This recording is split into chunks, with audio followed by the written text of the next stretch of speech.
வாழ்க வளமுடன். குரு வணக்கம். அறிவேதான் தெய்வம் என்றார் தாய்மானார்.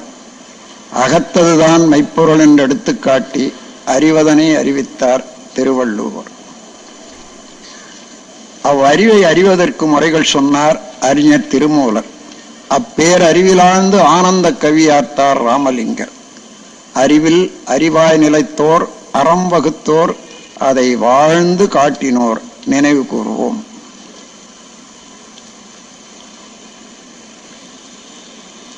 தகமை சார்ந்த தலைவர் அவர்களே, மேடையில் அமர்ந்திருக்கும் அறிஞர் பெரியோர்களே, இந்த மகாசபையிலே நிரம்பிருக்கும் சிந்தனையாளர்களே, தாய்மார்களே, அன்பர்களே, மெய்யுணர்வாளர்களே, உங்கள் அனைவருக்கும் எனது மகிழ்ச்சியை தெரிவித்துக் கொள்கிறேன்.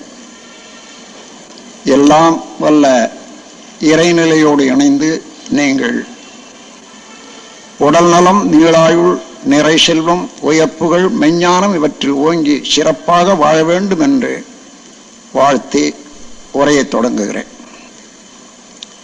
எங்கே நிம்மதி என்றது பொருள்.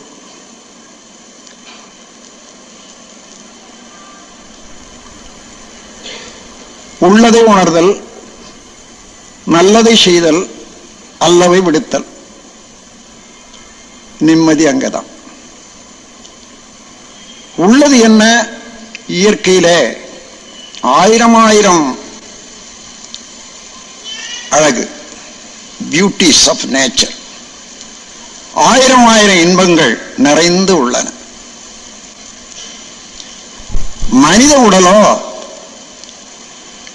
தெய்வம் என்ற முழுமுதற் பொருளிலே இருந்து இன்று வரையில வந்த பரிணாமத்தில் எத்தனை வகையான முன்னேற்றங்கள் வந்தனவோ அவ்வளவு சேர்ந்து ஒரே உருவத்தில் மனிதன் அமைக்கப்பட்டிருக்கிறான். மனிதனிடம் அடங்கி இருக்கின்றன. அப்படி சுருங்க சொன்னால் man is sophisticated God. எல்லா வகையான, இப்போ நாம் விஞ்ஞானத்துறையிலே எத்தனையோ விஞ்ஞான அறிவுகள் எல்லாம் பார்க்கணும், நுணுக்கமெல்லாம் அவ்வளவு இந்த உடலிலே அடங்கி இருக்கிறத பார்க்கலாம். கல்காலத்தில் இருந்து இன்று வரையில வந்த காலத்துல கம்ப்யூட்டர் வரைக்கும் வந்தாச்சு. கம்ப்யூட்டர் கூட நம்ம உடலுக்குள்ளாக இயங்கிக் கொண்டிருக்கிறது. ஒன்று பார்த்த உடனே பதிவு. அது வேண்டுமானால் அதை நாமே அந்த பதிவை வெளியே கொண்டு வரலாம் நினைந்து, அப்படி இல்லைன்னா தானா கூட வெளிவரும். அதோடு மட்டும் இல்லாம இந்த இயற்கையிலே நடைபெறக்கூடிய நிகழ்ச்சிகள் யாவையும் மனித மனம்தான் உணர்ந்து அதை அனுபவிக்கிறது. 4 வகையான உணர்வுகள்ல இன்பம், துன்பம், அமைதி, பேரின்பம். இந்த 4 எவ்வாறு விளைகின்றன என்பதை தெரிந்து கொண்டா இந்த 4 நாட்டம்தான் எல்லாருக்கும். அதாவது துன்பத்தை தவிர்க்க வேண்டும், இன்பம் அனுபவிக்க வேண்டும், அமைதியாக வாழ வேண்டும், பேரின்பம் என்ற எக்ஸ்டசி எப்பொழுதும் அதை அனுபவிக்க வேண்டும். இது எல்லாருக்குள்ளவும் இருக்கிறது, அதான் உள்ளது. ஆகவே இந்த உணர்வுகள்ல இது எவ்வாறு இந்த உணர்வுகள் எல்லாம் உண்டாகின்றன, எப்படி நானே எனக்கு ஏற்ற வகையில இந்த உணர்வுக்குரிய ஒரு இயக்கத்தை, ஒரு நிகழ்ச்சியை நடத்தி கொள்வது என்று தெரிந்துவிட்டா மனிதன் முழுமையாக பெற்ற வசதிகளை அனுபவிக்கக்கூடிய திறனுக்கு வந்து விடுகிறான். சித்தர்கள் சொன்னார்கள், 3 வழி மனிதனுக்கு: மகிழ்போகம், ஈதல், இரவாமை என்று. மகிழ்போகம் என்றால் புலன்கள் மூலமாக எப்பொழுதும் மகிழ்ச்சியை, இன்பத்தை அனுபவித்துக் கொண்டிருப்பது என்றது மேலோட தெரியும். அது வார்த்தையில, மொழியில. ஆனால் இன்பம் எந்த இடத்துல மீறுகிறதோ, அளவு மீறுகிறதோ, முறை மாறுகிறதோ அங்கே துன்பமாக மாறிவிடுகிறது. தரை என்பது ஒன்று இருக்கிறது. அந்த தரையில ஏற்றமா இருக்கிற இடத்துல மேடுன்னு சொல்றோம், பள்ளம் பள்ளம்னு சொல்றோம். இந்த மேடு பள்ளம் ரெண்டு வந்துடுத்து தரை என்ற இடத்துலயே. அதே போல உணர்ச்சியில தாங்க அளவுக்கு, தாங்கி பழகிய அளவுக்கு நம்முடைய சக்தி முறையாக கழியும் போது இன்பமாக இருக்கிறது. அதற்கு மேலான ஒரு உணர்வுகள் துன்பமாக மாறிவிடுகிறது. நல்ல இனிப்பா பாதம் அல்வா சாப்பிட்றீங்க, ஒரு கப்பு கொடுத்தாங்க, நல்ல இனிப்பா இருக்கு. ரெண்டாவது கப்பு, மூன்றாவது கப்பு கொடுத்தா என்ன சொல்றீங்க? ஐயோ, எனக்கு இதுமே சாப்பிட்டா வாந்தி வரும். இன்பமே துன்பமாயிடுது. அப்ப இன்பம் அனுபவிக்க அனுபவிக்க அதிகமாக ஆக அதிக இன்பமல்லோ இருக்கணும் இல்லை. அங்கதான் இன்பத்தின் அளவு முறை மாறும் போது ஏற்படும் ஓர் பொருத்தமிலா நிகழ்ச்சியே தான் இன்பத்தின் மறுபெயராம் துன்பமாகும் என்றது சூத்திரம். எனவே இந்த இன்பமே நாம் மாறுறோம்னா இன்பத்துல அளவு முறை கண்டு அனுபவிக்கவும் தெரிந்து கொள்ளணும். அங்கதான் இன்பம் எப்பொழுது அளவு முறை கொள்ளப்பட்டதோ அந்த அளவு முறை கொண்ட இடத்துலதான் இன்பம் இன்பமாகவே இருக்க முடியும், துன்பமாக மாறாது. அப்போ அளவோடு முறையோடு இருக்கக்கூடிய இன்பத்துக்கு என்னன்னு பேர்? உறவு, துறவு என்று இரண்டு வார்த்தைகள் தமிழ்ல இருக்கிறது.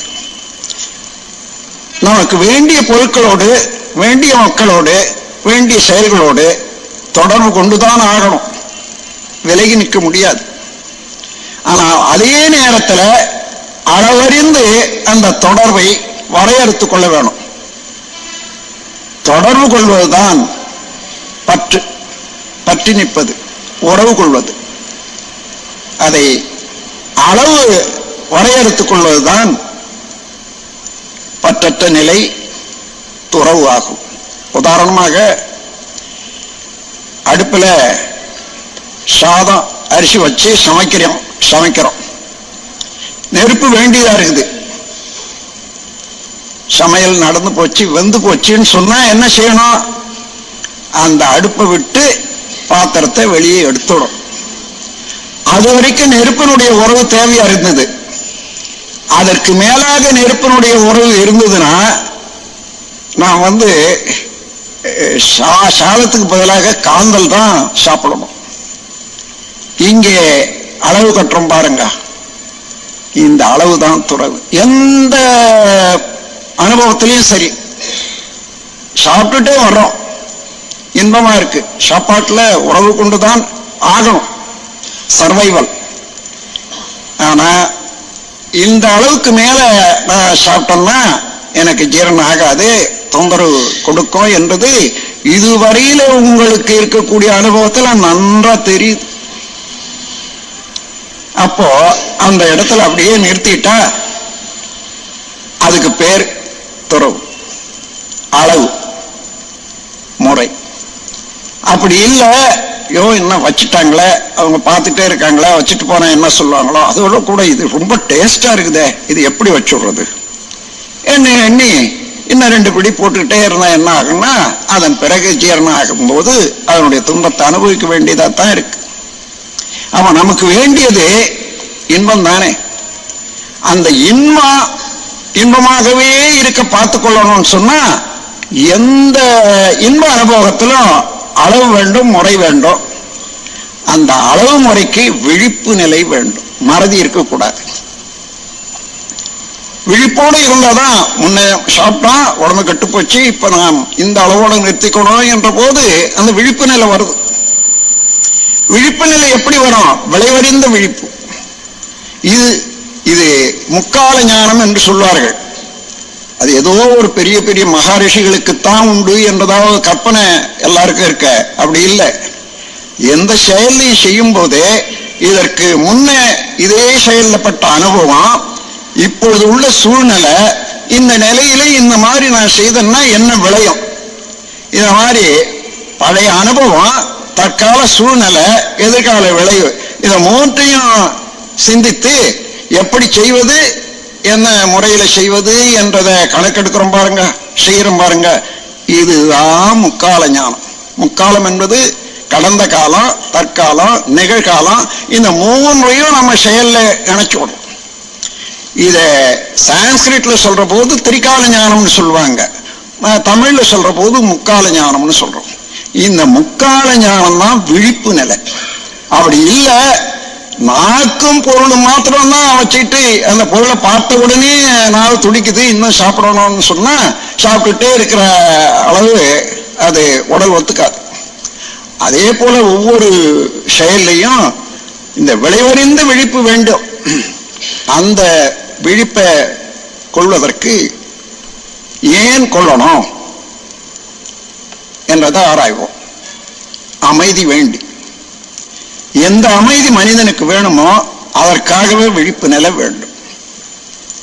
நம்ம 4 வகையான உணர்வுகள் சொன்னனே இல்லையோ, துன்பம், இன்பம், அமைதி, பேரின்பம். எந்த செயல் செய்தாலும் நீங்க இயற்கையில் அமைந்த இனிமையை இந்த உடல்லையோ அல்லது அந்த பொருள் எடுத்தோ அந்த மக்கள் எடுத்தோ அந்த இனிமை கிடக்கூடிய அளவில் போனா துன்பம் உண்டாயிடும்.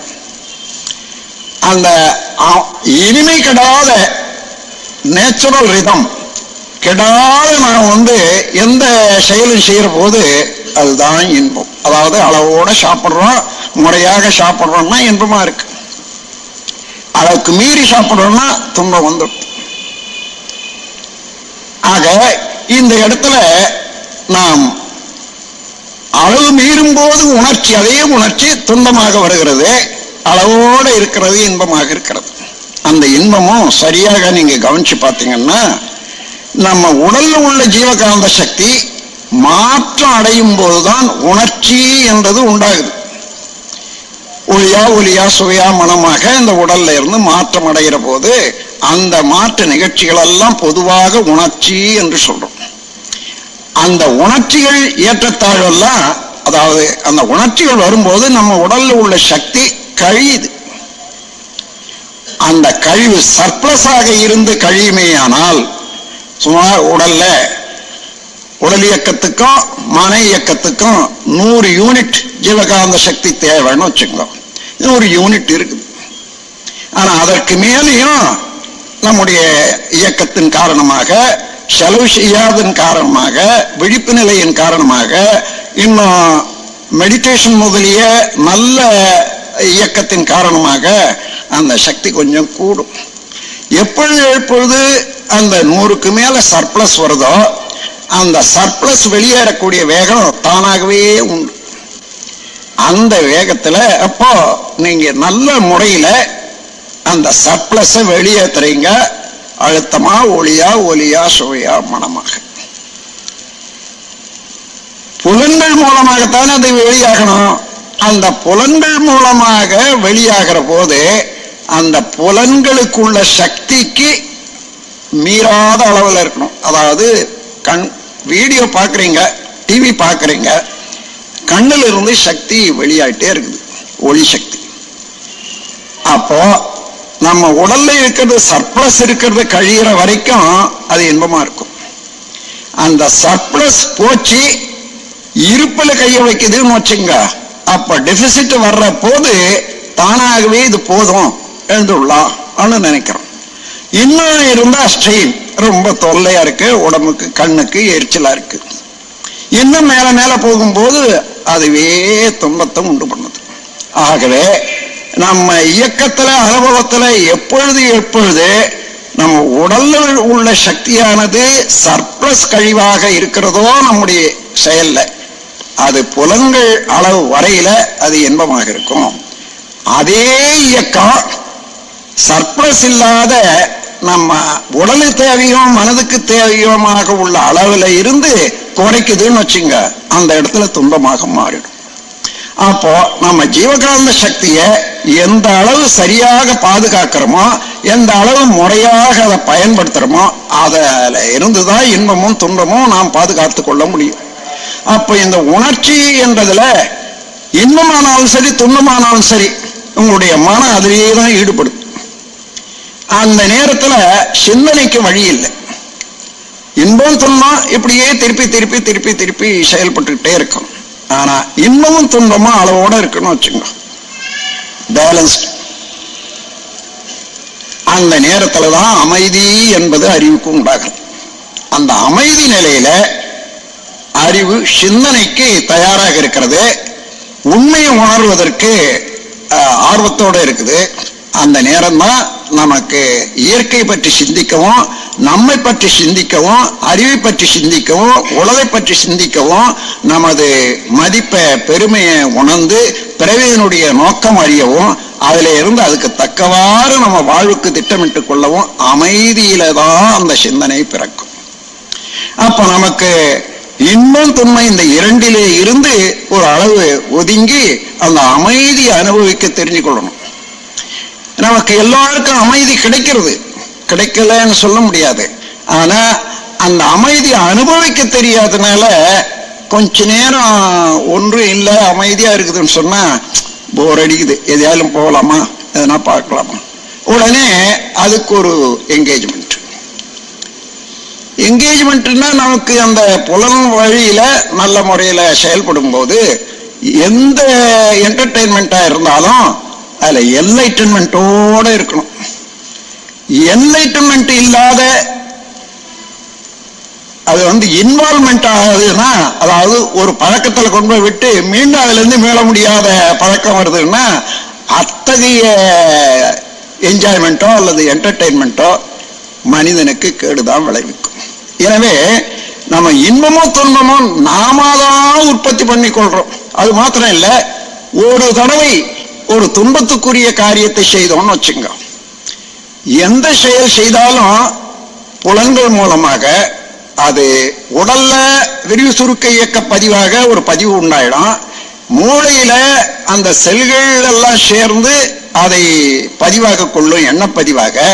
அதுல இருந்து உயிர்ல கம்ப்யூட்டர்ல அதை சிப்ஸ்ல போய் படிக்கிற மாதிரி அதை பதிஞ்சிடும். ஒரு தடவை பதிந்தா மீண்டும் மீண்டும் மீண்டும் மீண்டும் அது பிரதிபலித்துக் கொண்டே இருக்கும். அதே எண்ணங்கள் உண்டாகும், அதே செயல் செய்ய வேணும் என்ற ஆர்வமும் உண்டாகும். அப்போ இம்மாதிரி எத்தனை விதமான அனுபவங்களை நாம் பதிந்து வச்சுக்கிறோமோ அதுதான் ஒரு மனிதனுடைய கேரக்டர், அதுதான் ஒரு மனிதனுடைய தன்மை. அப்போ நமக்கு என்ன வேணும்னு பார்க்கிற போது மகிழ்போகம், எப்பொழுதும் இன்பமாக இருக்கணும், புலன்களை இன்பமான அளவோடு முறையோடு அனுபவிக்க தெரிந்து கொள்ளணும்.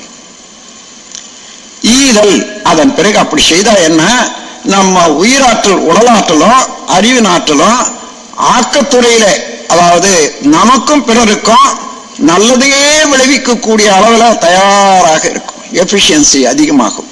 அந்த முறையில எந்த எந்த நன்மையான காரியங்களை நாம் விருத்தி செய்து கொள்ளலாமோ, பயிற்சி செய்து கொள்ளலாமோ, அப்படி செய்யற போது அந்த நற்செயல்கள் மூலமாகவே நம்முடைய உயிராற்றல் வில் பி கேரக்டரைஸ்ட், அது தன்மையாகவே மாறிவிடும். அப்படி நீங்க என்னென்ன செய்து பழகிறீங்களோ அதையே செய்ய வேண்டும் என்ற ஆர்வம், அதுவே பதிவு, அந்த பதிவுல வந்த செயல்ல வந்த விளைவுகள் எப்பொழுதும் தொடர்ந்து வந்து கொண்டே இருக்க, நல்ல செயல்கள் மூலமாக நீங்கள் நல்லதையே பெற்றுக்கொண்டு நல்லவர்களாகவே இருக்கிறீங்க.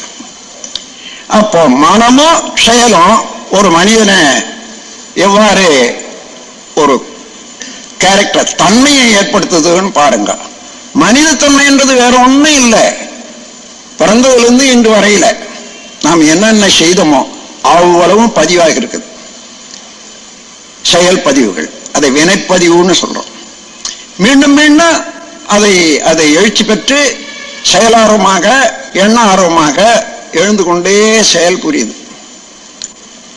இவ்வளவும் ஒரு பதிவு நீங்க பிறந்ததிலிருந்து இன்று வரையில நினைச்சு பார்த்தீங்கன்னா எல்லாமே அங்க பதிவாகி இருக்கிறது நன்றாக தெரியும்.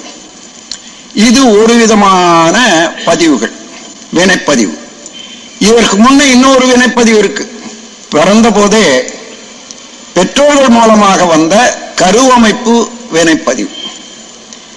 அது பெற்றோர்கள் மூலம் மாத்திரம் அவங்க செய்த செயல் மாத்திரம் அல்ல, பெற்றோர்களிடமிருந்து பெற்றாங்களே அது அவர்களிடம் வந்திருக்கு. அதே போல பின்னோக்கி போனா எத்தனை ஆயிரம் தலைமுறைகளாகவோ தொடர்ந்து இந்த உடல் வந்ததோ அத்தனை தலைமுறைகளில் செய்த செயல்களும் குணங்களும் மனிதனிடம் தொடர்ந்து வந்து கொண்டே இருக்கின்றன அல்லவா. அந்த தொடர் கருத்தொடர் சஞ்சித கர்மம் என்று நமது பெரியோர்கள் விவரிப்பாங்க. சஞ்சிதன்னா மூட்டைன்னு பேரு.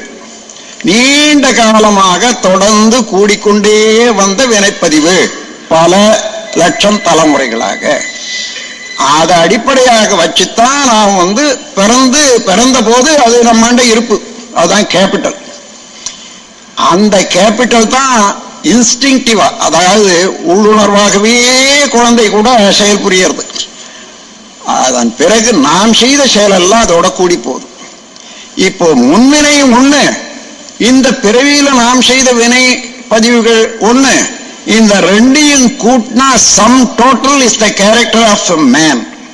இத ரெண்டையும் கூட்டிட்டீங்கன்னா என்ன வருமோ டோட்டல் கூட்டல். அதுதான் மனிதனுடைய தன்மை. அதுக்கு மேலேயும் இல்லை கீழவும் இல்லை. அதனால இப்போ தெரிஞ்சுக்கணும், அதை ஒட்டியே நம்முடைய எண்ணங்கள் வருது, செயல் ஆர்வம் வருது.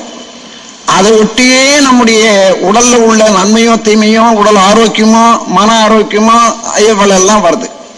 இப்ப என்ன செய்யணும்?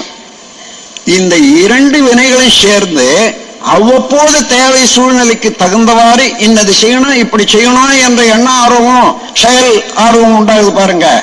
இதை ஆகாமிய வினைன்னு சொல்லுவாங்க. புகுவினை என்பது தமிழ்ல. இனி இந்த ஒரு வினையை செய்ய ஆன்மாவை தூண்டி விடுகிறது எது? முன்பதிவுகள். இப்போ ஆகாமிய வினைக்கு இடம் கொடுத்தால், இப்பொழுது வரக்கூடிய எண்ணத்துக்கு செயலுக்கு இடம் கொடுத்துட்டோம்னா பழைய வினைய இன்னும் ஆழப்படுத்துறோம், நல்லது கெட்டதும். ஆனால் இப்பொழுதே ஆராய்ந்து இது நல்லது, இது எங்கிருந்து வருது இந்த எண்ணம்? இந்த பதிவுல இருந்து வருது. அந்த பதிவை மீண்டும் மீண்டும் நான் ஆழப்படுத்தக்கூடாது. அத்தகைய செயல் எனக்கு என்னென்ன தீமைகளை தரும், இது வேண்டாம் என்று உணர்ந்து அதை தள்ளிவிட்டு, அதாவது நல்லதல்லாதவற்றை கழித்து விட்டு நல்லதை மாத்திரம் செய்ய பழகி கொண்டா ஒவ்வொரு நாளைக்கு ஒவ்வொன்று, அல்லது ஒரு மாசத்துக்கு ஒரு 10 தேவையில்லாத பழக்க வழக்கங்களை எல்லாம் விட்டு நல்லதையே செய்த பழகிட்டே வரோம்னு வச்சுங்க.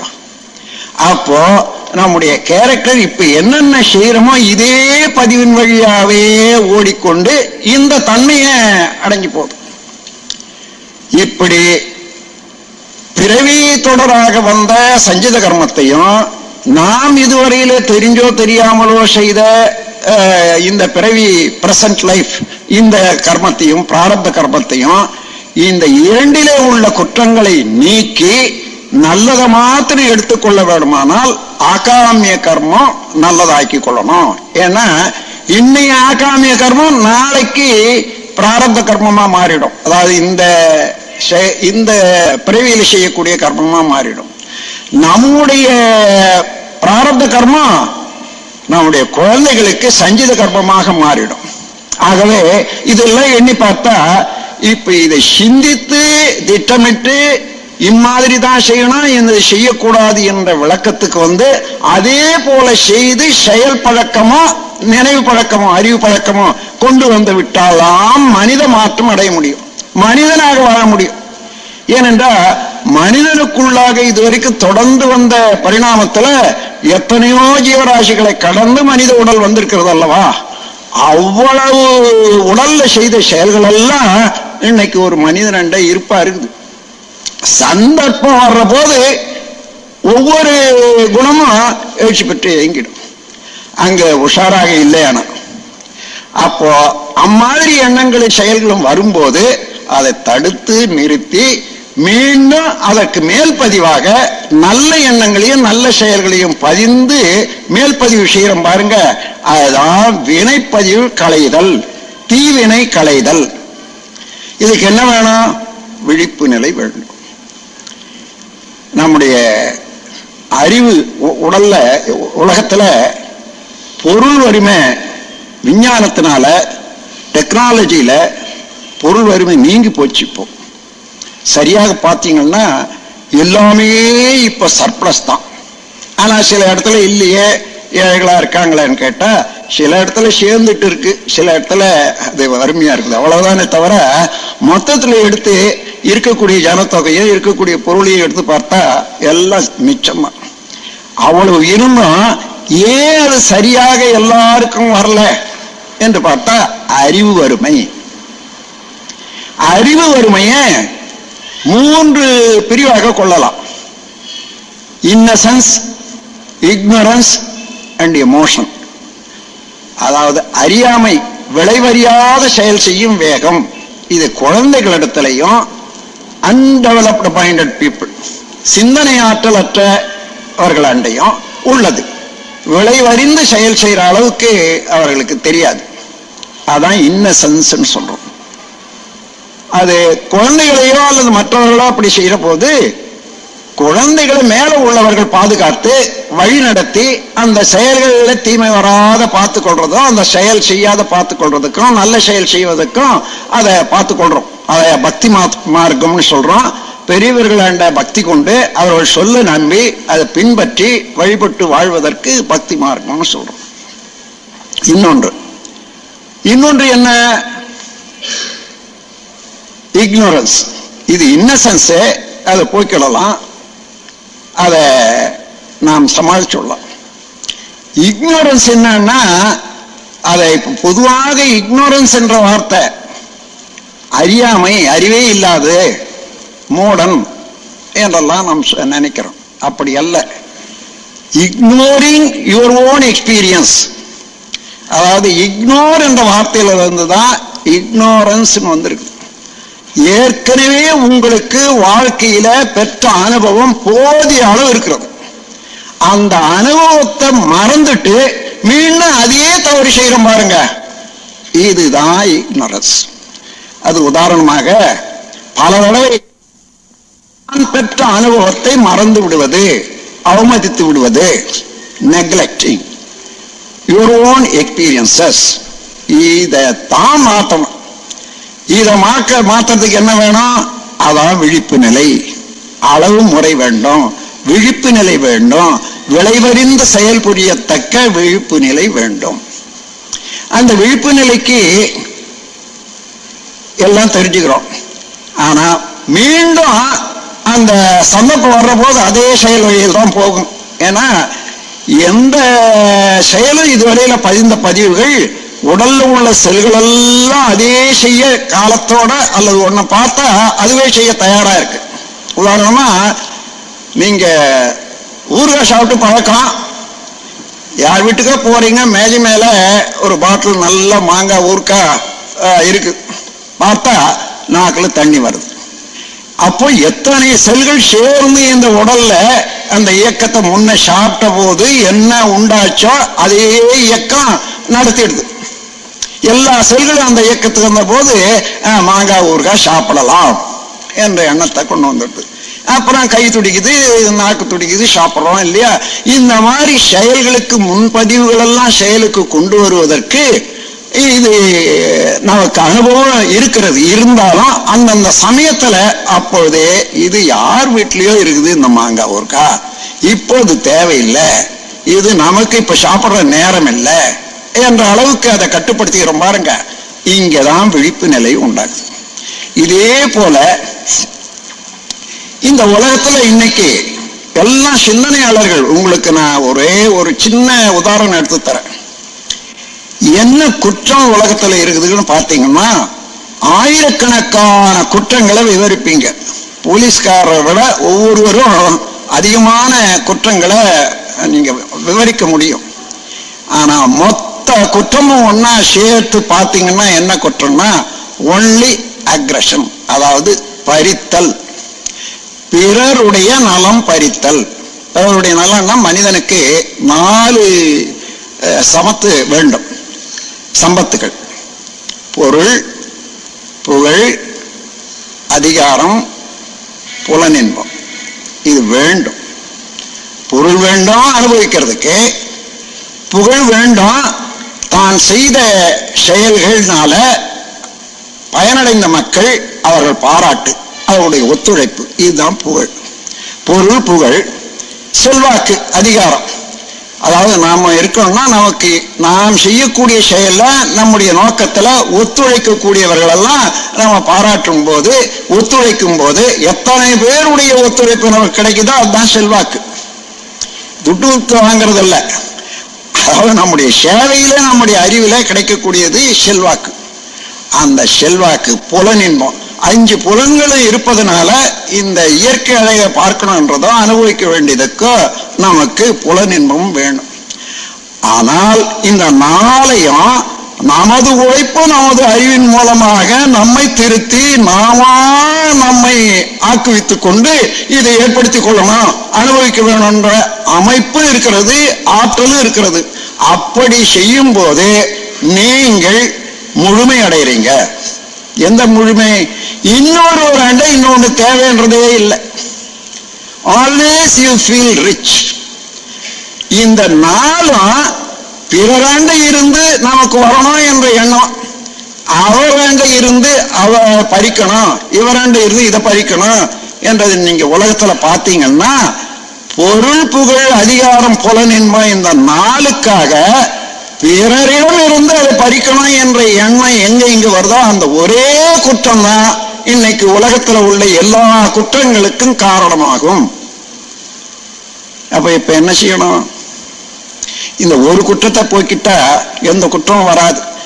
பிறரிடம் இருந்து பொருள், புகழ், அதிகாரம், அந்தஸ்தை நான் அவர்களை குறைத்து, not at the cost of others, என்னுடைய திறமையும் என்னுடைய செயலும் வச்சு இதை நான் விருத்தி செய்து கொண்டு வரணும் போது, அப்ப செய்து கொண்டே வரப்போது உங்களுக்கு போதுமானதுக்கு மேல மிச்சம் தான் வரும். எப்போ சர்ப்ளஸ் வந்தா உடனே அது பிறருக்கு அளிக்க வேண்டும் என்ற எண்ணமும் வந்துடும்.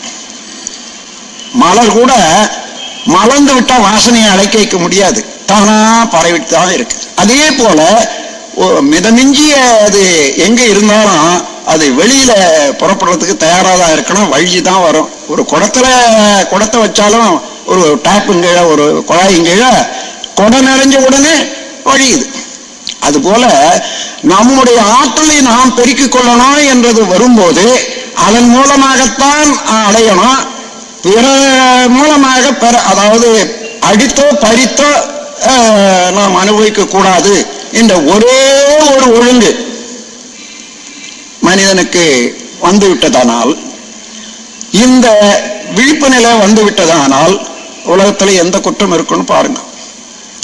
எல்லா குற்றமும் அவர் இதை செய்யணும், அதாவது பிடுங்கிறது கூட இல்லைன்னு வச்சுங்க, இவருடைய எண்ணம் ஏதாயிரம் வச்சிருப்பாரு, இந்த எண்ணத்துக்கு தகுந்தவாறு அவர் இப்படித்தான் செய்யணும், இவருக்கு ஒரு சம்பந்தம் இருக்குதோ இல்லையோ அவர் இதை செய்யக்கூடாது, அவர் நடந்து போறாரு வேகமா, மெதுவா நடந்து போலாம் இல்லையோ, இப்படி எந்த நேரமும் பிறர் பேர்லயே மனதை வைத்து அவங்க இதை செய்யணும், இதை செய்யணும், இதை செய்யணும், எனக்கு இப்படி கொடுக்கணும் என்ற அளவுக்கு பிறருக்கும் உங்களுக்கு உள்ள உறவுல எப்பொழுதும் நீங்க கண்டிஷன் பண்றீங்க அவருடைய செயலுக்கு. எப்போ ஆயிலும் சரியா வருமா? இதை எதிர்பார்த்தல். இந்த எதிர்பார்ப்பதை இன்றையிலிருந்து கொஞ்ச நாளைக்கு ஒரு வாரம் விட்டு வைங்க. Don't expect anything from anybody. அப்போ எதுவும் எதிர்பார்க்கலன்னு சொன்னா என்ன நட்டம் வருமா? நீங்க செய்த செயலுக்கு விளைவுனா தங்கி விடுமா? வழியில தங்க போறதில்லை, நட்டமே இல்லை. ஆனால் எதிர்பாராத இருக்கிறதுனால என்னன்னா, என்ன விளைவு நான் இதுவரைக்கும் செய்தனா அதுக்கு தகுந்தது வருது, அதை அப்படியே அனுபவிக்கிறதுக்கு தயாராக ஏற்பு நிலையில இருக்கணும். இடிப்பே இல்லை மனதில். நாம் எதிர்பார்த்து இருந்தா 4 வகையில எதிர்பார்ப்புல 4 டைமென்ஷன் இருக்குது. அதாவது justification of need, justification of quantity, justification of quality, justification of time. இந்த 4 இருக்குது. 4ம் எப்பவும் ஒத்து வராது. உதாரணமா 2 பேருக்கு உள்ள கருத்து வேறுபாடு எப்படி வருதுன்னா இந்த நாள்ல தான் இடிபடுது. இந்த இடிபாடு தான் உலகத்துல இந்த பிணக்கு தான் கடைசியில உலக போர் வரையில வர்றதுக்கு காரணமா இருக்கு. அந்த இடிபாடு என்னன்னா, சாதாரணமா ஒரு கணவன் மனைவின்னு வச்சுங்க, அவங்க சாப்பிட்டுட்டு சாயங்காலம் 8 மணிக்கு உட்கார்ந்துட்டு இருக்காங்க, பேசிட்டு இருக்காங்க. யாரோ ஒரு பிச்சைக்காரன் வர்றான், அம்மா பிச்சை போடுங்கன்னு சொல்றான். இந்த அம்மா உடனே எழுந்து போறாங்க. எங்க எழுந்து போறீங்க? அவனுக்கு பிச்சை போட்டு வரேன். ஏன் இப்ப என்ன அவசரம்? அவனை போய் வர சொல்லிட்டு நான் பேசிட்டு இருக்கலாம் இல்லையா? கடைசியில் அப்புறம் மறுபடியும் திரும்பி வர சொல்ல வாங்கிட்டு போறான். இந்த டைம் வித்தியாசம். அவங்களுக்கு இப்ப வந்தானே அவனை கொடுத்தான்னு சொன்னோன்றது இவங்களுக்கு. அவருக்கு டைம்ல கான்ஃபிளிக்ட். சரி சரி போ தொலை. அவங்க சாப்பாடு எடுத்துட்டு வர்றாங்க. தட்டை பாக்குறாரு. என்னங்க என்ன ஒரு தட்டு சாதமா பிச்சைக்காரனுக்கு போடணும்? குவான்டிட்டியில வித்தியாசம். அத எடுத்துட்டு போனாங்க, போடுறாங்க. அவன் சொல்றான், அம்மா ரொம்ப நல்லது, எனக்கு இதுவே போதும், ஆனா என் கையில ஒரு பாத்திரம் இல்லை, கொஞ்சம் தயவு செய்து ஒரு இலை வச்சு கொடுத்துட்டீங்கன்னா நான் போய் சாப்பிட்றேன்னு சொல்றான். அந்த அம்மா திரும்பி வராங்க. ஏன் திரும்பி வந்துட்ட? அவன் ஒன்னும் கையில பாத்திரம் வச்சு இல்லைங்க, ஒரு இலை எடுத்துன்னு போலான்னு. ஓஹோ, கல்யாண சாப்பாடா? அவனை உட்கார வச்சு இலை போட்டு சாப்பாடு போட போறியா? இங்கே குவாலிட்டி. அப்போ இந்த வேதம் பாருங்க. இப்ப சாப்பாடு போடணுமா? அந்த அம்மாவுக்கு மிச்சம் இருக்குது, மிச்சம் இருந்தா கெட்டு போகும், நமக்கு மிச்சமானது யாருக்காவது சாப்பிடணும்னுட்டு போறாங்க. இங்க ஜஸ்டிபிகேஷன் ஆஃப் நீடு, அதை செய்யணும் என்றது அவங்க என்ன நினைச்சாங்களோ அதை அவர் ஒத்துக்கொள்ளலை. அங்க வித்தியாசம் வருது. அப்புறம் ஜஸ்டிபிகேஷன் ஆஃப் குவான்டிட்டி, எந்த அளவுல செய்யணும் என்றதுல வித்தியாசம் வரும். அதுக்கப்புறம் எந்த முறையில செய்யணும்ன்றது வித்தியாசம் வரும். கடைசியா எந்த நேரத்துல செய்யணும்ன்றது. நீங்க எந்த இடத்துல ஒருத்தரோட ஒருத்தர் மனதால ஈடுபடுறீங்களோ இந்த நாள்ல ஒண்ணுதான் இருக்கும். எதிர்பார்த்தால், எதிர்பார்க்கலன்னு சொன்னா, எதிர்பார்க்கலன்னா இன்னொரு வகையில உங்களுக்கு ஒரு திருப்பம் உண்டாயிடும். உங்களாண்ட இருக்கக்கூடியது என்னன்றது கணக்கெடுத்துக்குங்க. உடல் வலுவில, வயதுல, அதிகாரத்துல, பொருள்ல என்ன இருக்கு, இதை கொண்டு எனக்கு என்ன செய்து கொள்ள முடியும், என்னுடைய குடும்பத்துக்கு என்ன செய்ய முடியும், உறவினருக்கு என்ன செய்ய முடியும், நண்பர்களுக்கு என்ன செய்ய முடியும், உலகத்துக்கு என்ன செய்ய முடியும், உட்கார்ந்து ஒரு மாதிரியா திட்டமிட்டு கொண்டு அவ்வப்போது வாய்க்கும் சமயத்துக்கு ஏற்றவாறு செய்ய தயாராக இருக்கிற போது யூ ஃபீல் ரிச். அங்கதான் செல்வ நிலை, அமைதி வருது, திருப்தி வருது. திருப்தி அமைதி எங்க வரும்? உள்ளத உணர்ந்து நல்லது செய்யற போதுதான் மன அமைதியும் மன திருப்தியும் அங்கதான் வரும். அதன்றி எதிர்பார்க்கிற போது உங்களுக்கு எவ்வளவுதான் இருக்கட்டும், 5 கோடி இன்னைக்கு பேங்க்ல இருக்கு, 1000 வீடுகள் இருக்குன்னு வச்சுங்க. ஆனா அந்த வீட்டுக்கு, அந்த தெருவுல கடைசியில 2 வீடு யாரோ வித்துடுறாங்களாமே, அதை வாங்கிடுப்பா.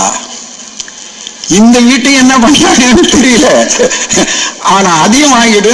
அந்த அளவுல அது மனசுல எப்பொழுதும் நிறைவு என்பது வரவே வர. ஆக எதிர்பார்ப்பது முதல்ல விட்டோம்னா, உள்ளது என்னன்றது பார்த்து எனக்கு தேவை எவ்வளவுன்றத தெரிஞ்சுக்கல. இதுக்கு அந்த விழிப்பு நிலை எப்பொழுதும் நமக்கு வர்றதுக்கு ஒரு சின்ன ஒரு நினைவை கொண்டு வரணும். இந்த உலகத்துக்கு வந்தமே எல்லாம் வல்ல இறைவன், அதாவது எங்கு நிறைந்து எல்லா பொருளையும் இயக்க ஆற்றலா இருக்கக்கூடிய இறையாற்றல் ஆனது நம்ம அனுப்பும் போது ஒரு முத்திரை போட்டுதான், ரிட்டர்ன் டிக்கெட் கொடுத்துதான் அனுப்பிச்சிருக்குது. நீ இன்ன டேட்டு சரி பிறந்துட்டேன், இன்ன டேட்ல திரும்ப போறேன்னுட்டு ரிட்டர்ன் டிக்கெட்டோடு தான் வந்திருக்கோம் எல்லாரும். இந்த ரிட்டர்ன் டிக்கெட் இருக்குதுன்ற நினைவு மாத்திரம் இருந்ததுன்னா நாம எல்லா செயலும் ஒழுங்கா வந்துடும். இந்த ரிட்டர்ன் டிக்கெட்டை தான் மறந்துட்டோம். அதனால எவ்வளவு காலம் இருக்க போறோன்றது இல்லாத, அது நீண்டுட்டே போகுது, எவ்வளவு பெற்றாலும் அதுல ஒரு நிறைவு என்பது இல்லை. இந்த ரிட்டர்ன் டிக்கெட்டு நினைவு வந்துடுதுன்னு வச்சுக்க, சரி இன்னைக்கு 5 கோடி இருக்குது, இவ்வளவு மாசம் வருது, இவ்வளவு காலம் ஆன பிறகு கூட மிச்சம் அவ்வளவு இருக்கான், இன்னும் என்னத்துக்கு எனக்கு, சரி அது வேண்டியவர்களுக்கு செய்யலாம் என்ற அளவுக்கு இந்த ஈகையில போயிடுது.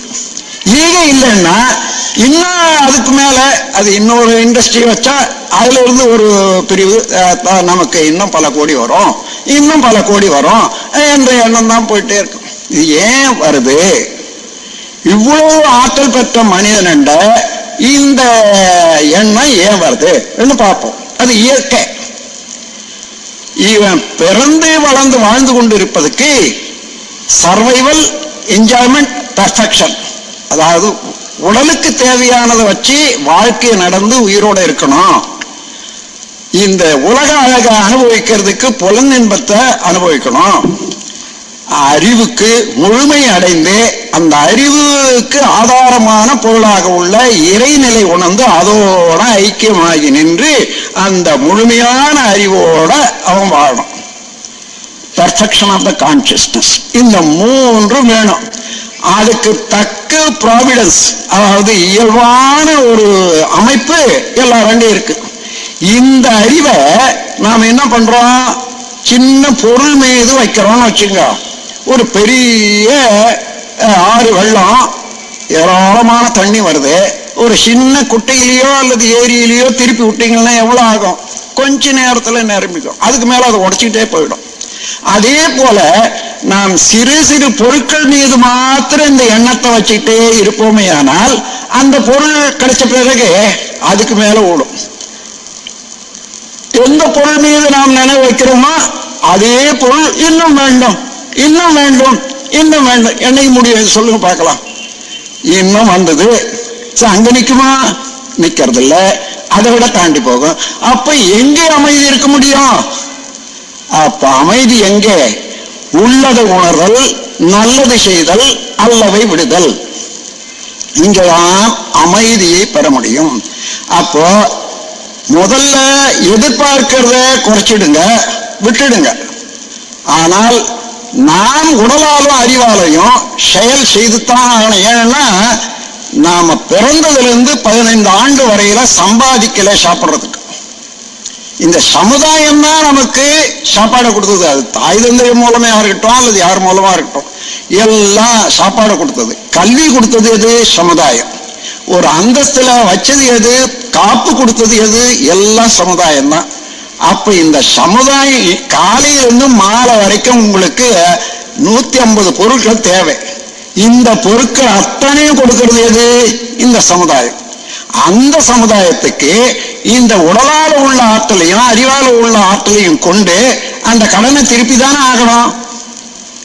அதுதான் கடமை. அப்ப எல்லாரும் வேலை செய்துதான் ஆகணும். ஏதோ ஒரு வகையில இந்த சமுதாயத்துக்கு செய்துதான் ஆகணும். அந்த உணவை பார்த்தீங்கன்னா நமக்கு உள்ளது மிச்சம் வந்ததுன்னு வச்சுங்க. நாம சம்பாதிச்சதுக்கு இது வரைக்கும் உழைச்சதுக்கு நாம சாப்பிட்டது சரியா போச்சு. அதுக்கு மேல மிச்சம் வந்திருந்தால் அதை நமக்கு வேண்டிய அளவுக்கு வச்சுக்கிட்டு எல்லாருக்குமே யாருக்கு எந்தெந்த வகையில நன்மையோ அந்த வகையில செலவு செய்ய பழகி கொள்ளணும். அப்படி இல்லைன்னா எப்படிதான் நாம சேர்த்து வச்சாலும் பல கோடி அது அவன் இறந்த பிறகு சமுதாயத்துக்கு தான் போய் சேருது. எப்படியோ ஒரு வழியில அவங்க எடுத்து போகவே போறது இல்லை. யாருமே சேர்த்து வச்சா யாராலும் எடுத்து போனாங்களா? இது வரைக்கும் எல்லாம் ஊர்ல தான் விட்டுட்டு போனாங்க. அதனால சாதாரண மனிதன் அப்பப்போ சேர்க்கிறான், அப்பப்போ கொஞ்சம் கொஞ்சம் கொடுக்குறானே, அதை விட பெரிய அளவில் சேர்த்தவங்க பெரிய பிரபுக்கள், அதாவது ஈகையில. ஏன்னா ஒரே நாள்ல அப்படி தள்ளிடுறாங்க பாருங்க.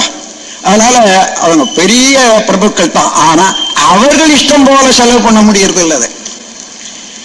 ஒரு கவி பழைய காலத்துல நீங்க கேட்டிருப்பீங்க. ஒரு தாசி செவிலித்தாயை கேட்கிறா, ஆமா நம்ம வாழ்க்கை இப்படி இருக்குது, வரக்கூடியவங்களெல்லாம் நமக்கு ஏராளமா பொருளையும் கொடுத்து காலையும் வளர்றாங்களே, இது என்னமா இதுல இருந்த பூட்டு எனக்கு தெரியலையேன்றா. செம்மையில் அறம் செய்யாதார் திரவியம் சிதற வேண்டி நம்மையும் கள்ளும் சூதும் நான்முகன் படைத்தவாறே. நம்மையும்னா தாசி குலத்தையும், நம்மையும் கள்ளும் சூதும் செம்மையில் அறம் செய்யாத திரவியம் சிதற வேண்டி அவர்கள் ஒருவர் சம்பாதிப்பாரு, அந்த பணத்தை அப்படியே வச்சுட்டு போவாரு. அவன் மகன் வருவான் அல்லது அவன் பேரன் வருவான். இந்த 3 வழியில ஏதாவது ஒண்ணு இல்லையா அல்லது 3 வழியிலையும் சேர்ந்து செலவு பண்ணிவிடுவான். எறும்பு சேர்க்கறது எலி அழிக்கிறதுன்னு சொல்லுவாங்க. அது போல இந்த செல்வம் அந்த குடும்பத்துக்கு உரிய ஒழுக்கத்தையும் போக்கி பழிச்செயலையும் சேர்த்துக்கிட்டே தான் வருது.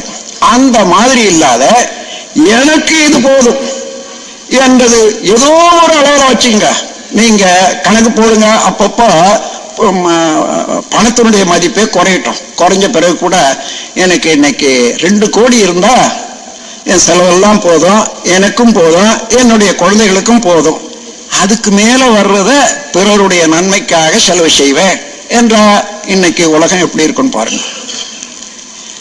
அங்கே எங்க நிம்மதினா இங்கதான் எனக்கு வேண்டியது இருக்குது, இது போதும். இந்த போதும் என்ற நிறைவு மனம் எங்க வருதோ அங்கதான் அமைதி உண்டு, அங்கதான் நிம்மதி உண்டு. அது வர வேணுமானால் பொருளால மாத்திரம் வராது. எங்க இந்த அறிவு போய் சேரணுமோ இந்த பொருளை தாண்டி எல்லாம் வல்ல இறைநிலையானது அறிவுக்கு மூலப்பொருளாக இருக்கிறது. அதுவே அத மூலப்பொருளாக போய் அந்த இறைநிலை அடைந்து விட்டா அதன் பிறகு இந்த சிறு பொருள் மேல உள்ள பேராசை நீங்கிவிடும். எப்படின்னா, இப்போ ஒரு ஆறு வேகமா தான் வருது, அது அப்படியே விட்டா எல்லாத்தையும் அழிச்சிடும். ஆனா கடல்ல போய் சேர்ந்து விட்டா என்ன ஆகுது, அதுக்கு மேல அழிக்கிறதுக்கே இல்லை.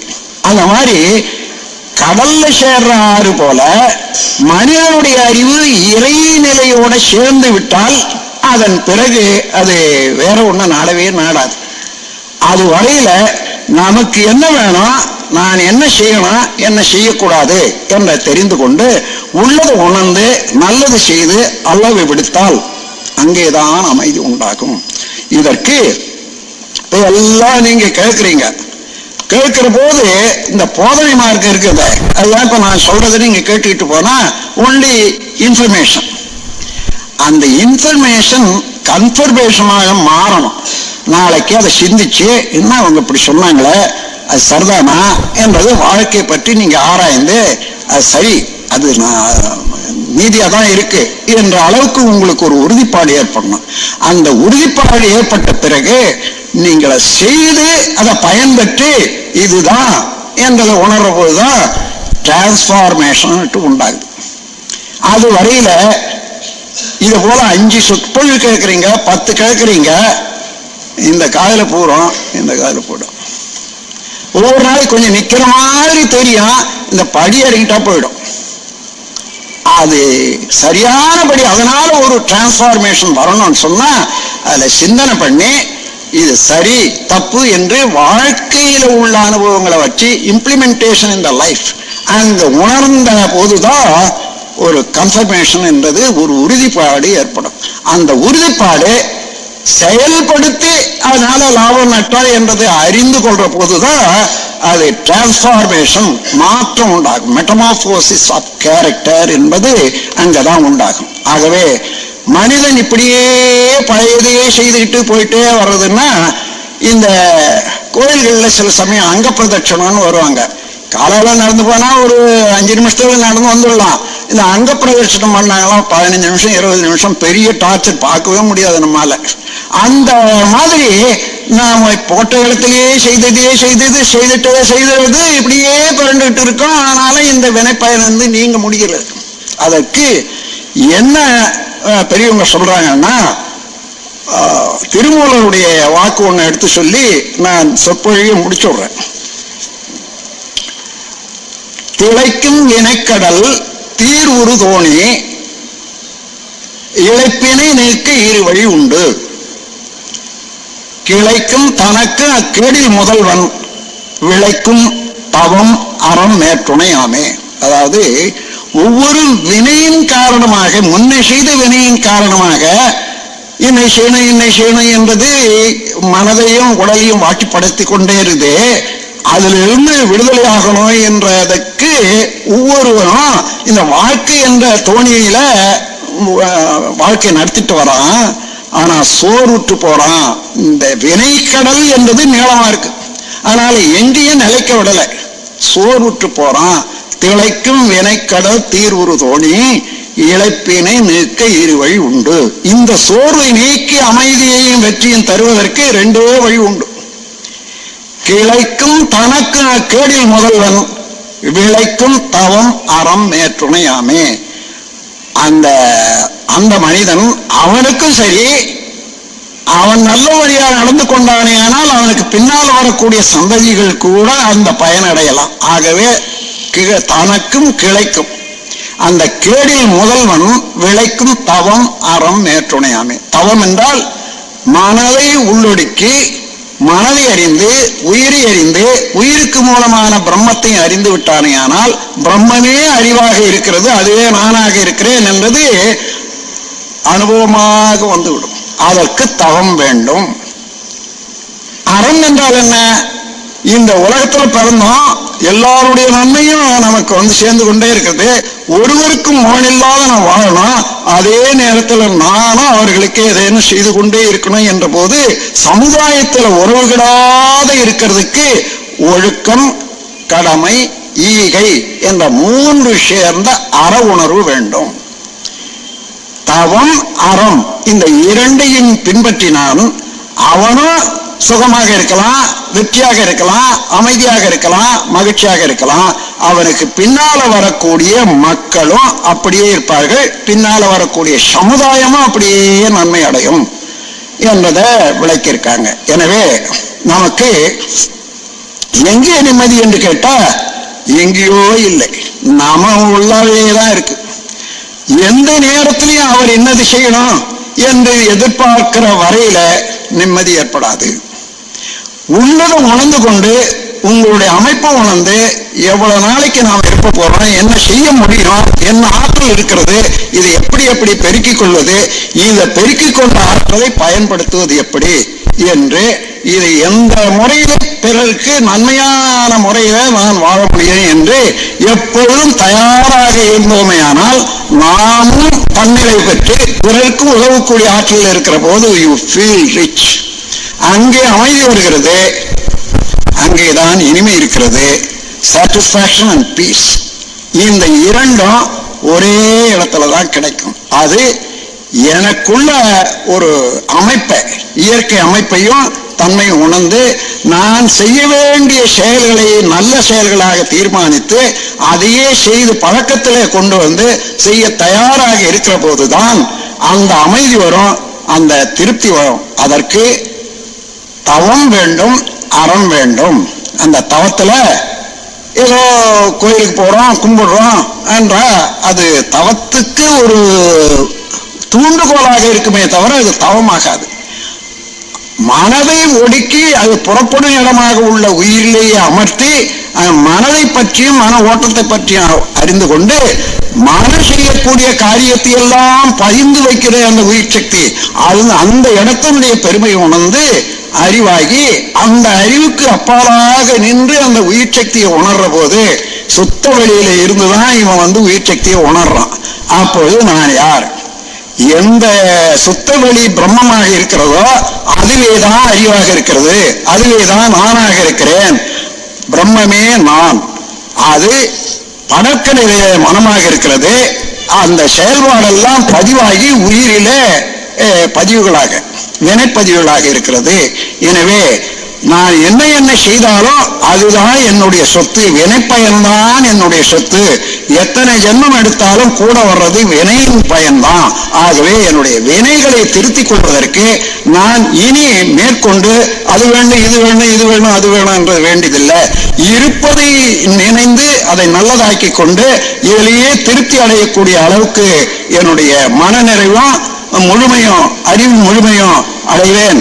அதற்காக வேண்டி என்னுடைய ஆற்றலை தவத்திலும் அறத்திலும் செயல்படுவேன் என்று தீர்மானம் செய்து கொண்டு அதற்காக உள்ள பயிற்சி மன்றங்கள்ல சத்சங்கங்கள்ல இணைந்து கொண்டு அவர்களோடு நீங்களும் ஒன்றி கலந்து நீங்களும் பண்பட்டு மற்றவர்களையும் வாழ வேண்டும்.